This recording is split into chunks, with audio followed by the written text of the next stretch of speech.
Well, in planning the review of the Millwall game, I was going to suggest that we would probably get to know the level of ambition and demands of our owner in light of the recent run of poor form. Sure enough, we did, as halfway through my production they fired Mowbray, and into the bin went my video too. So, what really did it for Mogger, and why did the club give him the show? We knew what was to expect, we knew what was coming, and quite obviously, Tony's biggest problem was we just couldn't score goals and win games. Football is as simple as doing that, and we couldn't. This isn't just a result of having young, inexperienced strikers. That has some bearing, but it's largely a red herring, I think. The problem isn't the strikers themselves, although they are raw. The problem has been that we don't play to the strengths of having strikers. Too often, the forwards have to drop deep to collect the ball, and this puts them out of action in terms of posing a goal threat. We don't really want Rusine, Mayander or Hamir dropping back like this. We want them facing and running the other way. Too often they seem to be used simply as a pivot to progress the ball out to our wingers. Sure, that's an important role of a striker in a game, but sometimes it seemed to be their only role in our game. When the ball gets to the wingers, they are rarely able to cross the ball in early, and they seem only able to produce a cross if they get to the byline. Coming down this side, here is Patrick Roberts still trying to tee up the shot. When this occurs, the box is crowded and scoring is difficult. Clark goes the long way around, pulls one back in a beautiful position. Now, look at the goal we conceded against Millwall at the weekend. This is not something we ever really do, but it does demonstrate the power of an early cross. If we did occasionally play these balls, it would stretch the opposition's defence, give simpler chances to our strikers to score, and mix up our play. It's certainly sometimes a better offer than the crowded box cross we offer at the minute. We also never run or play the channels, which would offer easier chances as well. Our strikers are capable of making good runs against the back line. Rusine in particular is someone who thrives in playing off the back shoulder of the last man, but that isn't anything like the way we play. I don't think our squad know what the channel is, because nobody ever plays a ball down it. It doesn't seem like the players are coached to run into them, and it simply isn't part of our game plan. A perfect example of what we're missing was evidence in the Birmingham City game a few weeks ago. Watch Koji Miyoshi here. When he receives the ball, he simply plays it very quickly, slaps it straight down the lines, and we're undone. There's no goal from this, but it's much quicker than anything we do and easy to threaten with. Watch this goal for Ipswich. It's a quick ball into the channel that provides a good chance for Hurst to tuck away. Playing this ball, at least some of the time, would provide some one-on-ones and better striking shots on goal for our forwards. But we don't do it. No one plays a ball that quickly, and certainly not in that part of the field. Perhaps the next manager might focus a little more on using our strikers more aggressively and a little less on charging with wingers every single time. And in that vein, we have simply become too predictable to play against. It is not a coincidence that we struggle to score against the more defensive and passive opposition. Last season saw us struggle without a striker, and ultimately it cost us promotion. We had to find a way to win, as Mogger often said. Without a striker we initially did, and this resulted in great success from the moment Mowbray went 4-6-0 away to Reading in mid-September last season. We looked frightening and we started to score a lot of goals. But fast forward to February of that season, and teams had pretty much figured out how to defend against us.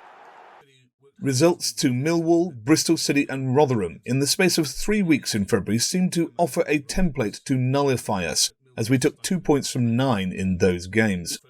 The problem was that teams who sit back and double mark our wingers can pretty much neutralise us, and we had no other game plan, and it's been this way for nearly a year.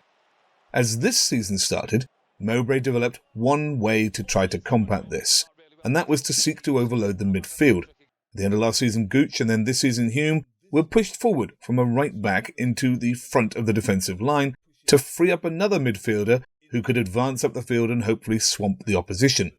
But in doing this, we just polarised our style, meaning we often didn't have an overlapping fullback as an option for the wingers. This meant the task of isolating Sunderland's wingers became easier as they had even fewer options. It's also the reason why Tony's aggressive attacking game saw more success against teams who came on to us rather than those that sat back. The teams coming on to us provided space behind them for the wingers to exploit. To do this to a passive team, we have to be exceptionally quick in transition, and we're not. For me, this is one of the biggest factors in our struggles. One of our problems has simply been that we are too slow in moving the ball from back to front. Yes, we dominate possession, and yes, we have a lot of shots. But these stats are, I think, misleading. The only time we get forward quickly is when we release the wide men in Clark or more often Barr when he's on. Paddy usually isn't that high up the field. And when those players get the ball, there are almost never any runners in the box. So we hold it up, or those wingers drive into the box themselves and maybe they get a shot off, maybe they don't. As I said, this only works against teams that come on to us. Consequently, too often our shots come against 10 men in front of us, and it's not really a surprise to see us struggle to find the back of the net when faced with that.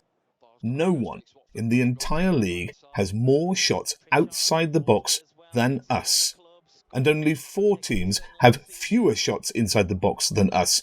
3 of those are in the relegation zone, and the other one is free-falling Preston. When it comes to shots inside the 6-yard box, we are rank bottom. Add to this that every team above us in the league have scored more goals than us in open play this season, and until we can improve the pace of our transition, that gap will grow, and so will our struggle to score. Another reason we struggled in some games is that we're some of the worst divisional performers in winning aerial duels. Obviously this has resulted in some poor performances at set pieces. We just don't dominate space well enough, and it's often sometimes a chaotic shambles. Here, against Stoke, Ekwa is in position to defend this, but he barely gets off the ground and certainly doesn't make a physical nuisance of himself in the face of the attacker like he should.